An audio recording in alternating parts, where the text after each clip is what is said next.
The chair recognizes the gentlewoman from North Carolina, Ms. Foxx, for 5 minutes. Thank you, Mr. Speaker. Mr. Speaker, middle and lower income households across the country are getting the short end of the stick under the so-called Build Back Better Act. For months, House Republicans have exposed radical provisions in this bill that do nothing to help the American people or the country. One such provision is the raising of state and local tax deductions, commonly referred to as SALT. Under the Tax Cuts and Jobs Act, a $10,000 cap was placed on SALT deductions. This meant that taxpayers who itemized their returns could deduct up to $10,000 in certain taxes that are paid to state and local governments. Under the so-called Build Back Better Act, the cap would be set at $80,000. That's a $70,000 increase in tax deductions for high-income households in America.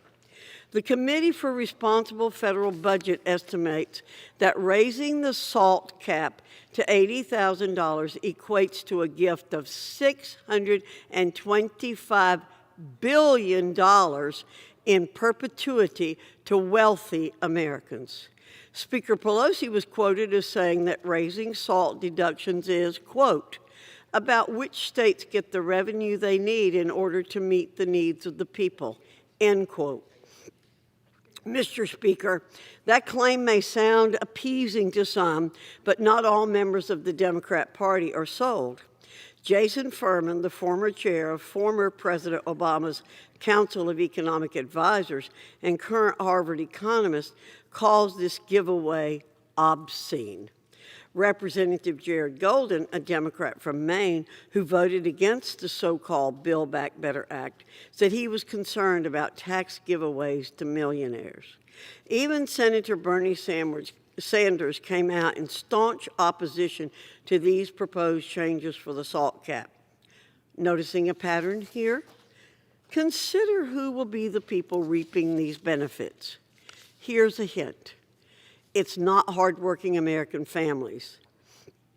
With the tax deduction cap set at $80,000, the households with the highest income would be saving $25,900 more than they do under the current law.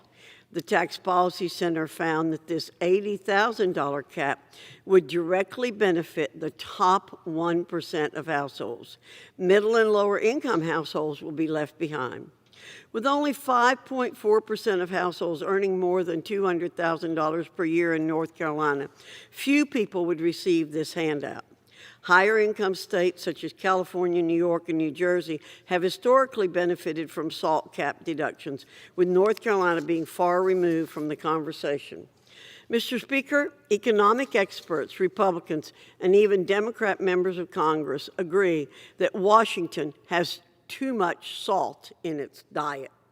If the majority believes upping SALT deductions and leaving both middle and lower income Americans behind is a viable route to take, the consequences would be a lot more than they bargained for. The Senate should kill the so-called Build Back Better Act immediately. I yield back.